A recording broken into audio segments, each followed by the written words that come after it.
प्रोनेसिस investor academy के इस brand new video में आप सभी का बहुत बहुत स्वागत है। इंडियन स्टॉक मार्केट का परफॉर्मेंस आज बहुत ज़्यादा अच्छा है और फाइनली आज एक ऐसा दिन आया है इंडियन स्टॉक मार्केट में जबकि एक बड़ा पॉजिटिव न्यूज़ आया है और स्टॉक मार्केट ने भी उसे देखकर पॉजिटिवली रिएक्ट किया है। ठीक है, सभी कुछ ऑलमोस्ट पॉजिटिव है आज और कुछ चीज़ें तो बहुत ज़्यादा पॉजिटिव है। ऑफकोर्स डिटेल में हम जानेंगे। तो ये जो पॉजिटिविटी आया उसका रीज़न क्या है, तो उसका सिर्फ और सिर्फ एक रीज़न है आज, तो वो है आरबीआई का मॉनेटरी पॉलिसी। ठीक है, उम्मीद से कहीं ज़्यादा ग्रोथ ओरिएंटेड है। जनरली जब बहुत अच्छा बजट आता है ना तो हम लोग बोलते हैं ना growth oriented budget, dream budget. तो आज का जो मॉनेटरी पॉलिसी है उसे हम बोल सकते हैं ग्रोथ ओरिएंटेड मॉनेटरी पॉलिसी या फिर ड्रीम मॉनेटरी पॉलिसी ना। पहले भी कई बार हम लोग डिस्कस कर चुके हैं कि देखिए आरबीआई ये जो रेट कट करता है ना तो ज़्यादातर चीज़ें फेवरेबल हैं, इन्फ्लेशन बहुत हद तक कंट्रोल में। तो कई बार मैंने बोला था ना कि 50 बेसिस पॉइंट एक बार में ही कर देना चाहिए। पिछले बार भी मैंने बोला था, इस बार भी बोला कि इस बार 50 अगर हो जाए तो अच्छा है। और फाइनली आरबीआई ने 50 बेसिस पॉइंट रेट कट कर दिया है, जो कि बहुत बड़ा पॉजिटिव है मार्केट के लिए। और शायद इससे भी बड़ा पॉजिटिव है सीआरआर कट। मतलब ये तो एक्सपेक्ट नहीं कर रहे थे हम लोग कि ऑल ऑफ अ सडन इतना बड़ा 100 बेसिस पॉइंट्स का सीआरआर कट 4% से 3% कर दिया गया। कैश रिजर्व रेशियो, मतलब बैंक्स ये पैसा रखता है कैश के फॉर्म में, आरबीआई के पास कोई इंटरेस्ट नहीं मिलता है। ठीक है, तो वहाँ से 100 बेसिस पॉइंट्स जब पैसा निकलेगा बैंक्स के पास आएगा तो आप समझ सकते हैं कि ये जो इंटरेस्ट रेट है ना वो बैंक्स भी, क्योंकि आरबीआई तो कट करता है, बैंक जल्दी नहीं करते हैं, मतलब स्लोली करते हैं, टाइम लगता है उनको, और पूरा पास ऑन भी नहीं करते हैं कस्टमर्स को। लेकिन अब आप मानकर चले कि इंटरेस्ट रेट कट बैंक्स के तरफ से भी, मतलब आपके जो लोन्स हैं वो तेज़ी से कम होंगे, इंटरेस्ट रेट्स, जो कि बहुत बड़ा पॉजिटिव है। इन सभी चीज़ों को ऑफकोर्स आगे मैं और भी डिटेल में कवर करूँगा। इंडियन मार्केट्स को अगर आप देखते हैं तो यहाँ देखिए परफॉर्मेंस कितना अच्छा है। ठीक है, large cap, mid cap, small cap, सभी जगह आपको परफॉर्मेंस ठीक देखने को मिलेगा। तो देखिए सुबह जब आप देखते हैं ना इंडियन स्टॉक मार्केट, मतलब हमारा तो काम ही है, तो हम लोग तो हमेशा ट्रैक करते हैं ना डेली बेसिस पे। तो सुबह अगर आप देखें तो निगेटिव था थोड़ा लार्ज कैप्स। उसके बाद रेपो रेट का अनाउंसमेंट हुआ, 50 बेसिस पॉइंट्स कट, तब जाके थोड़ा सा पॉजिटिव, थोड़ा सा शुरू में पॉजिटिव टेरिटरी में आया लार्ज कैप्स। और बैंक्स नेगेटिव था, मतलब रेपो रेट कट के बाद भी, क्योंकि शॉर्ट टर्म में तो इंटरेस्ट रेट कट जो आरबीआई करता है बैंक्स के लिए नेगेटिव होता है, पॉजिटिव क्योंकि उनका जो मार्जिन सा हिट होता है, पहले कई बार मैंने आप लोगों को समझाया है। तो यहाँ पे जब ये 100 बेसिस पॉइंट का सीआरआर कट का जब अनाउंसमेंट आया ना तब जाकर ना स्टॉक मार्केट में बहुत तेज़ी आया, बैंक्स में बहुत तेज़ी आया उसके बाद से। और नेचुरली बैंक का सबसे बड़ा परसेंटेज होता है ना लार्ज कैप्स में, बड़े बड़े बैंक्स हैं, तो अगर बैंक्स ऊपर जाएंगे तो ऑफकोर्स आपका लार्ज कैप भी ऊपर जाएगा। तो वहाँ से बहुत अच्छा मोमेंटम देखने को मिला। ठीक है, लेकिन हाँ आज का हीरो कोई दूसरा सेक्टर है। ठीक है, वैसे सेक्टर जहाँ के इंटरेस्ट रेट कट का सबसे ज़्यादा फायदा होगा। ठीक है, तो यहाँ पे देखिए रियल एस्टेट कितना ज़्यादा ऊपर गया है। होम लोन्स, आपके होम लोन्स बहुत तेज़ी से कम होंगे। ठीक है, तो अगर आप का इंटरेस्ट रेट चेक करें, बिल्कुल पहले भी मैंने आप लोगों को बताया था, अगर आप ज़्यादा इंटरेस्ट रेट दे रहे हैं 9% ज़्यादा, तो बिल्कुल नहीं होना चाहिए। बैंक्स के पास जाएं, बोले कि भाई कम करो। ठीक है, और अब जब रेट कट हुआ है ना तो अब लगता है कि 8.5% से भी नीचे आपका, कुछ बैंक्स का तो अभी भी कम है, लेकिन 8.5% से भी नीचे 8% के आसपास होम लोन, मोस्टली सभी बैंक्स का नहीं लेकिन मोस्टली 8% के रेंज में आने वाले महीनों में हो जाना चाहिए।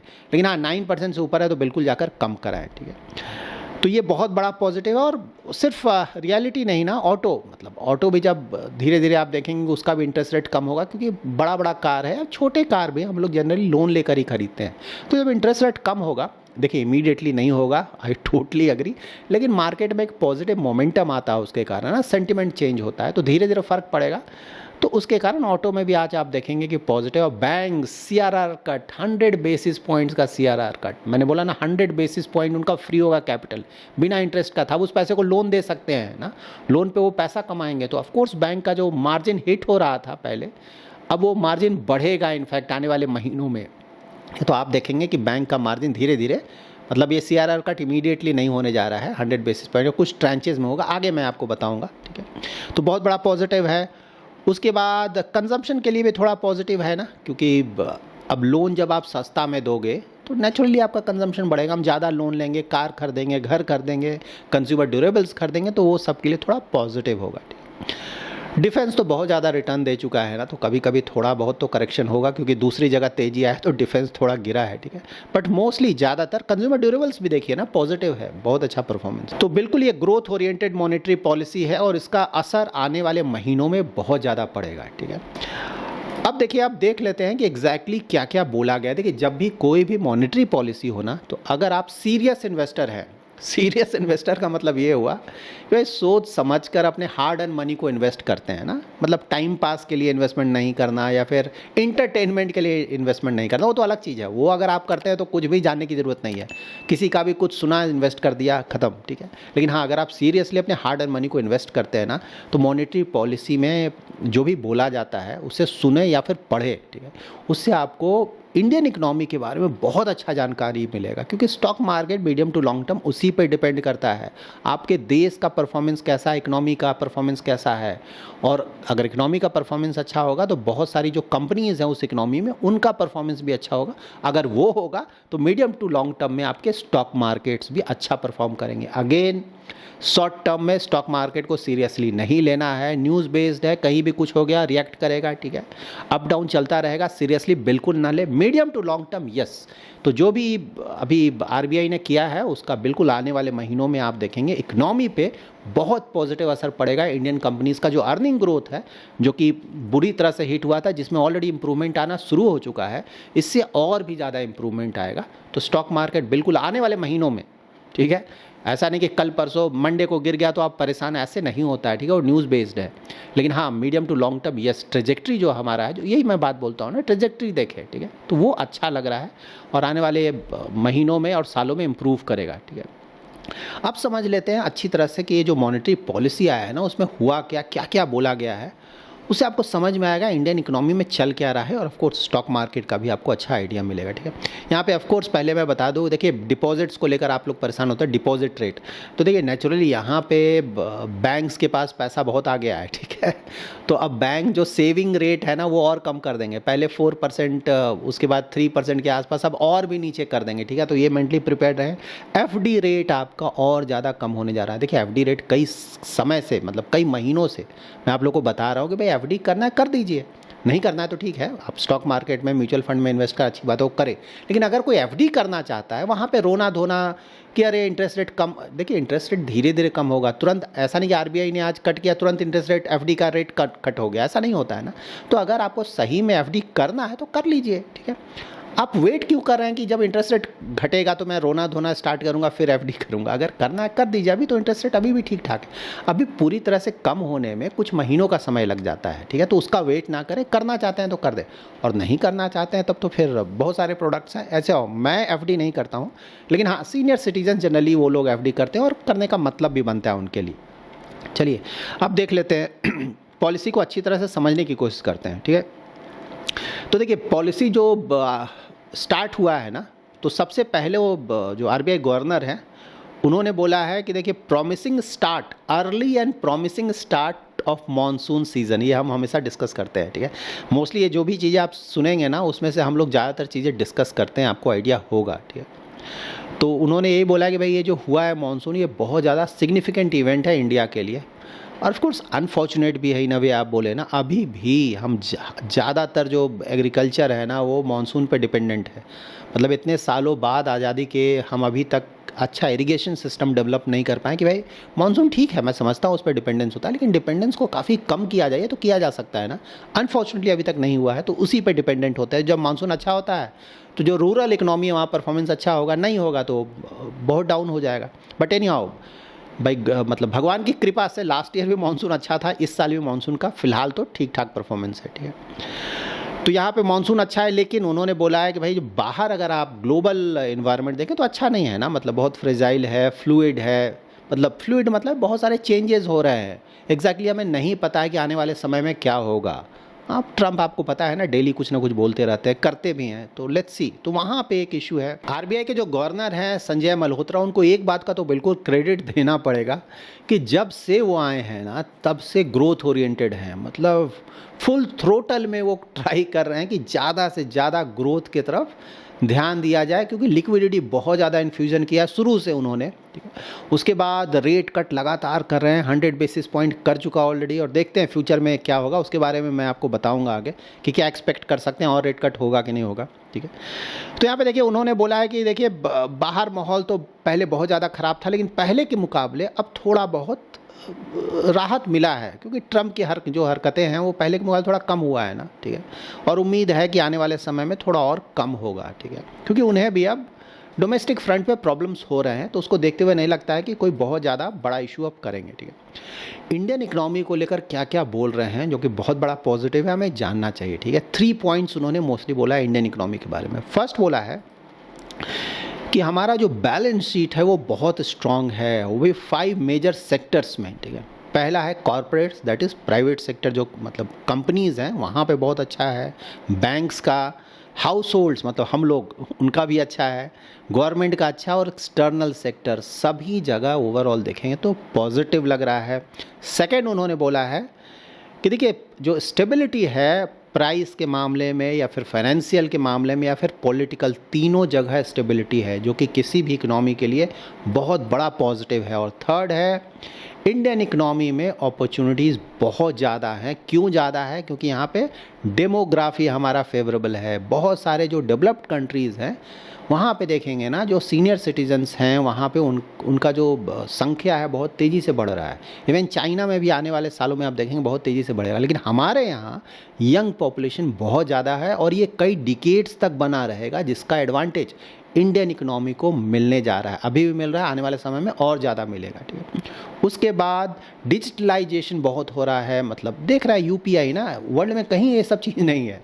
मतलब 1 रुपया भी पे करना है तो आपने मोबाइल निकाला, तुरंत विदिन सेकंड्स आपने पे कर दिया। कुछ लाख भी पे करना है, विदिन सेकंड्स आपने स्कैन किया, पे कर दिया। ऐसा वर्ल्ड में कहीं नहीं है जो कि इंडिया में, तो वो भी बहुत बड़ा पॉजिटिव है, ठीक है। उसका डोमेस्टिक डिमांड हमारा हमेशा ही स्ट्रॉन्ग पॉइंट रहा है। एक्सपोर्ट तो हमारा ज़्यादा रहा नहीं, लेकिन डोमेस्टिक डिमांड पे ही इंडियन इकोनॉमी टिका हुआ है और वो अभी भी अच्छा चल रहा है। आने वाले समय में भी उम्मीद है कि अच्छा रहेगा। तो ये सब स्ट्रेंथ है। तो वही उन्होंने बोला 5x3x3 मैट्रिक्स ऑफ फंडामेंटल, तो यही हमारे इकोनॉमी को स्ट्रेंथ प्रोवाइड करता है और आने वाले समय में ये और ज़्यादा अच्छा होगा। उसके बाद उन्होंने बोला है कि देखिए जो 5 पॉइंट मतलब रेपो रेट हमारा 6% था ना, वहाँ से 50 बेसिस पॉइंट्स उन्होंने कट किया है, तो ये 5.5% हो गया। तो उन्होंने बोला है कि भाई ये जो 5.5% किया गया, क्यों किया गया, रीज़न होना चाहिए ना। 50 basis point, market mostly expect कर रहा था 25 बेसिस पॉइंट, 50 कर दिया, क्यों किया? देखिए इसका बहुत बड़ा रीज़न है इन्फ्लेशन। किसी भी सेंट्रल बैंक का नंबर 1 प्रायोरिटी होता है कि भाई इन्फ्लेशन को कंट्रोल में करो। इन्फ्लेशन अगर कंट्रोल में नहीं रखा आपने तो इकोनॉमी में प्रॉब्लम आ जाएगा, बहुत ज़्यादा प्रॉब्लम आ जाएगा, ठीक है। लेकिन हाँ, एक बार इन्फ्लेशन कंट्रोल में आ गया तब आप ग्रोथ पे ध्यान दे सकते हैं। और लकली इंडिया के लिए इन्फ्लेशन बहुत कम है, ठीक है, 4% से भी कम है। उम्मीद है कि ये कुछ समय में 3% से भी कम हो जाएगा, आप समझ सकते हैं। इसीलिए इतना ज़्यादा रेट कट किया गया है इस बार, ठीक है। तो वही उन्होंने बोला है कि भाई लास्ट 6 मंथ्स में इन्फ्लेशन बहुत तेज़ी से कमा है। फूड इन्फ्लेशन बहुत सॉफ्ट है, ठीक है, क्योंकि फूड इन्फ्लेशन मानसून पे बहुत ज़्यादा डिपेंडेंट है ना, तो वहाँ पे राहत है। फ्यूल इन्फ्लेशन देखें तो क्रूड ऑयल प्राइसेस बहुत कंट्रोल में है, तो वहाँ से भी इन्फ्लेशन बढ़ने का डर नहीं है एटलीस्ट आने वाले समय में। तो ये सब बहुत बड़ा पॉजिटिव है। और प्लस ग्लोबल ग्रोथ भी कोई बहुत ज़्यादा होने नहीं जा रहा है, ठीक है। पहले तो ग्लोबल ग्रोथ अगर देखते हैं एवरेज ना 4% के आसपास हुआ करता था, तो हम भी उस समय 8-9% से ग्रो किया करते थे। लेकिन अब तो ग्लोबल ग्रोथ 3% भी नहीं आएगा, उससे भी कम। तो इसीलिए हमारा ग्रोथ रेट भी कम हो गया है, ठीक है, क्योंकि उस पर तो डिपेंड करता ही है। तो वही बोला कि भाई ग्लोबल ग्रोथ ही नहीं रहेगा तो फ्यूल का डिमांड भी नहीं बढ़ेगा ना, कमोडिटी प्राइसेस कैसे बढ़ेंगे, तो वो भी कंट्रोल में रहेंगे, जिसके कारण इन्फ्लेशन कंट्रोल में रहेगा, ठीक है। और सबसे बड़ी बात उन्होंने बोला है कि देखिए इन्फ्लेशन का टारगेट उन्होंने 2026 फाइनेंशियल ईयर 26 में रखा था 4% का, उसे घटाकर 3.7% कर दिया है। और इसीलिए ये 50 बेसिस पॉइंट रेट कट हुआ है। देखिए मैंने हमेशा बताया ना कि ये जो पॉलिसी रेपो रेट है और इन्फ्लेशन, उसका डिफरेंस रफली ट्राई करेगा आरबीआई कि भाई 1.25% का डिफरेंस रहे दोनों में, 1.25% का, ठीक है। तो इन्फ्लेशन अगर रफली अगर आप 4% माने तो रेपो रेट 5.25% के आसपास, ठीक है ना।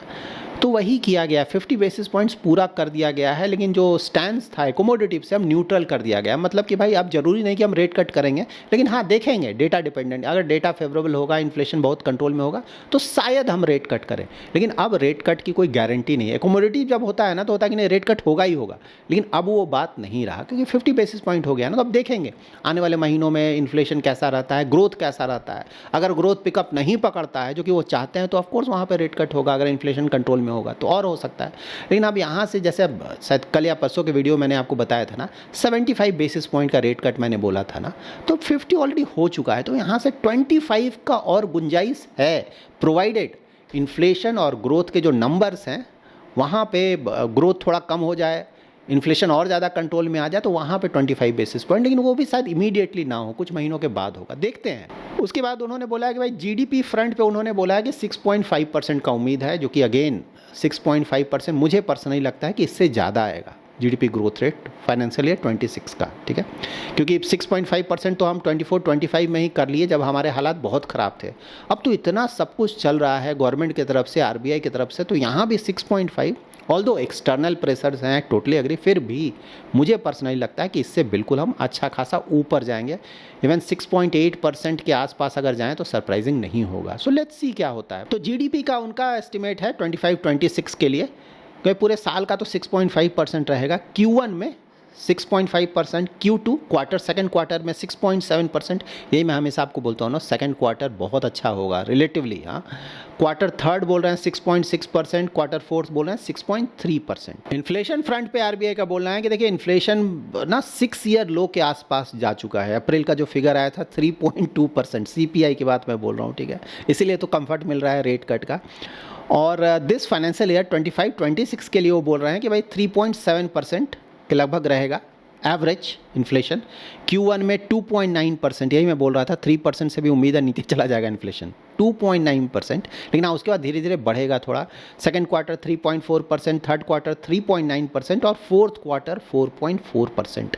यही ट्रेजेक्ट्री जो आरबीआई ने बोला है, इसी को देखकर मैं बोल रहा हूँ ना कि आगे आने वाला रेट कट करना थोड़ा मुश्किल हो जाएगा, क्योंकि इन्फ्लेशन फिर बाद आने वाले महीनों में धीरे धीरे बढ़ेगा। तो इन्फ्लेशन जब बढ़ने लगेगा ना तो वहाँ पे रेट कट करना आसान नहीं होगा, खासकर तब जब इन्फ्लेशन 4% से ऊपर चला जाए, ठीक है ना, तो वहाँ पे फिर आरबीआई को दिक्कत होगा थोड़ा रेट कट करते में। इसीलिए मैं बोल रहा हूँ कि 25 बेसिस पॉइंट लेकर चले कि अगर चीज़ें फेवरेबल हैं तो 25, उससे ज़्यादा रेट कट फिलहाल नहीं लगता है कि होगा, ठीक है, 25 भी देखना पड़ेगा, 25 बेसिस पॉइंट्स।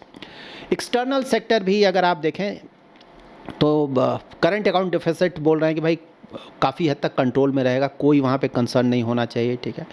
फाइनेंसिंग साइड में उन्होंने बोला है कि नहीं जो फॉरेन पोर्टफोलियो इन्वेस्टर्स हैं उनका जो इन्वेस्टमेंट है इंडिया में ऑफकोर्स काफ़ी कमा है ना, बहुत ज़्यादा इक्विटी में बहुत ज़्यादा प्रॉफिट बुकिंग हुआ था ना, तो ये तो आपको पता ही लास्ट फाइनेंशियल ईयर में हमने देखा ही था, इसीलिए इक्विटी मार्केट का परफॉर्मेंस भी बुरी तरह से हिट हुआ था। एफडीआई भी उन्होंने बोला है कि बहुत ज़्यादा कोई खास इन्वेस्टमेंट नहीं हुआ एफडीआई का, मॉडरेट हुआ, क्योंकि बाहर का इन्वायरमेंट बहुत ख़राब है ना, तो नेचुरली सभी को सेफ्टी चाहिए, अभी कौन पैसा ज़्यादा लगाएगा, ठीक है। उसके बाद एक पॉजिटिव हमारे लिए क्या है, हमारा जो फॉरेक्स रिजर्व्स है ना वो बहुत अच्छा है। 6 मतलब ये 30 मई 2025 का डेटा है, 691.5 बिलियन US डॉलर्स। हाँ, और ये इतना ज़्यादा है कि हमारा 11 मंथ्स का जो इम्पोर्ट रिक्वायरमेंट है उसको ये पूरा कर सकता है, और हमारा जो एक्सटर्नल डेट आउटस्टैंडिंग है ना उसका 96% इस पैसे से हम पे कर सकते हैं, तो यही हमें कंफर्ट देता है।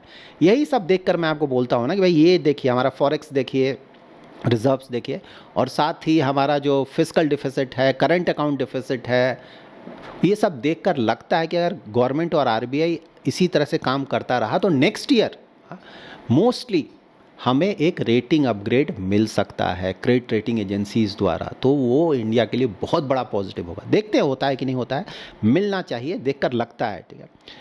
उसके बाद उन्होंने लिक्विडिटी फ्रंट, क्योंकि आरबीआई ने लिक्विडिटी फ्रंट पे बहुत काम किया है, ठीक है, तो उसका भी उन्होंने बोला है कि भाई टोटल मतलब जैन से अगर आप देखें तो सिस्टम में 9.5 लाख करोड़ का लिक्विडिटी डाला गया है, ठीक है। पहले बहुत ज़्यादा डिफिसिट हो रहा था सिस्टम में लिक्विडिटी का, अब सरप्लस चल रहा है, अच्छा खासा सरप्लस, और अब तो सीआरआर कट के बाद और भी ज़्यादा सरप्लस आ जाएगा, ठीक है। तो ऑफकोर्स CRR उन्होंने 4% से 3% कर दिया है। 3% ऑफ नेट डिमांड और टाइम लाइबिलिटी, ठीक है। डिमांड और टाइम लाइबिलिटी क्या होता है, ये सब मैं आने वाले वीडियोज़ में आपको समझा दूंगा अच्छी तरह से।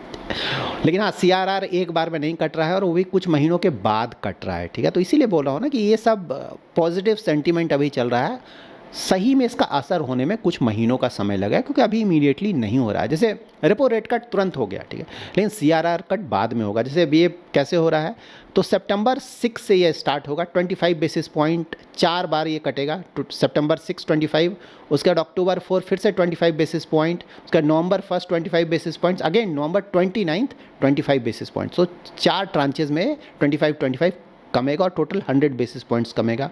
और इसके कारण दिसंबर 2025 में, ठीक है, लिक्विडिटी जो है वो 2.5 लाख करोड़ का एडिशनल लिक्विडिटी बैंकिंग सिस्टम में आ जाएगा। तो बैंकिंग सिस्टम में जब ये लिक्विडिटी आएगा तो क्या करेंगे बैंक्स, इस पैसे को लोन में देंगे। तो ऑफकोर्स लोन ग्रोथ आने वाले महीनों में आप देखेंगे बैंक्स का अच्छा खासा बढ़ने जा रहा है, ठीक है। तो ये बहुत बड़ा पॉजिटिव है और मार्जिन पे भी, उनके मार्जिन्स पे भी इसका पॉजिटिव असर पड़ेगा, ठीक है। उसके साथ जो स्ट्रेस हम लोग देख रहे थे ना, मतलब unsecured lending, credit card loan, personal loan, इसमें बहुत प्रॉब्लम चल रहा था। इसलिए RBI ने कुछ कर भी किया था कि भाई ये सब कम करो तुम लोग, ठीक है। अब RBI का बोलना है कि एटलीस्ट बैंक्स और बैंक्स के फ्रंट पे या NBFCs के फ्रंट पे भी काफ़ी हद तक ये जो पर्सनल लोन है, अनसिक्योर्ड या क्रेडिट कार्ड लोन है, वहाँ पे जो प्रॉब्लम कुछ ज़्यादा ही दिख रहा था वो पहले के मुकाबले कमा है, जो कि बहुत बड़ा पॉजिटिव है। लेकिन हाँ, माइक्रो फाइनेंस सेगमेंट में अभी भी प्रॉब्लम्स हैं। माइक्रो फाइनेंस मैंने आप लोग को पहले ही बताया था कि एटलीस्ट 2-3 क्वार्टर और प्रॉब्लम हो सकता है, ठीक है। तो वहाँ पे सतर्क होकर, काफ़ी पहले से मैं ये बात आप लोग को बता रहा हूँ। तो ये अभी भी प्रॉब्लम बना हुआ है और ये सब देखिए, बहुत ज़्यादा जब प्रॉब्लम आ जाता है इमीडिएटली रिजॉल्व नहीं होगा ना, कुछ समय लगेगा, कुछ क्वार्टर्स का समय लगेगा, ठीक है। तो इसको मान कर चले। और ओवरऑल उनका यही बोलना है कि देखिए अभी इन्फ्लेशन कंट्रोल में है, तो मोस्टली RBI ग्रोथ को बढ़ाने के मोड में है, ठीक है ना। क्योंकि बाहर भी प्रॉब्लम चल रहा है ना, बाहर प्रॉब्लम चल रहा है। अगर आप ग्रोथ को नहीं, यहाँ पे ग्रोथ पे ध्यान नहीं दोगे तो आने वाले समय में आपका ग्रोथ काफ़ी कम हो सकता है, जो कि ऑफकोर्स इकोनॉमी के लिए अच्छा नहीं है। सो ओवरऑल मैं तो यही पर्सनली बोलूँगा कि बहुत अच्छा मॉनेटरी पॉलिसी है, ठीक है। और इससे इकोनॉमी को बहुत हेल्प मिलेगा, इंडियन इकोनॉमी को, इंडियन कंपनीज़ का परफॉर्मेंस इंप्रूव होगा और ये सब होगा तो स्टॉक मार्केट पे भी इसका पॉजिटिव असर पड़ेगा, ठीक है। So that's it in this video. अगर आपको ये वीडियो पसंद आया है तो जरूर लाइक एंड शेयर करें। पहली बार हमारे यूट्यूब चैनल पे आए हैं तो चैनल को जरूर सब्सक्राइब करें। कल सैटरडे है तो कल मैं यूट्यूब पे लाइव आऊँगा 8 PM to 9 PM, रात में 8 बजे से 9 बजे तक 1 घंटा। उसमें मैं कुछ मार्केट अपडेट करूँगा और साथ ही आपके इन्वेस्टमेंट रिलेटेड क्वेरीज़ को आंसर करने का कोशिश करूँगा। Thanks lot for watching.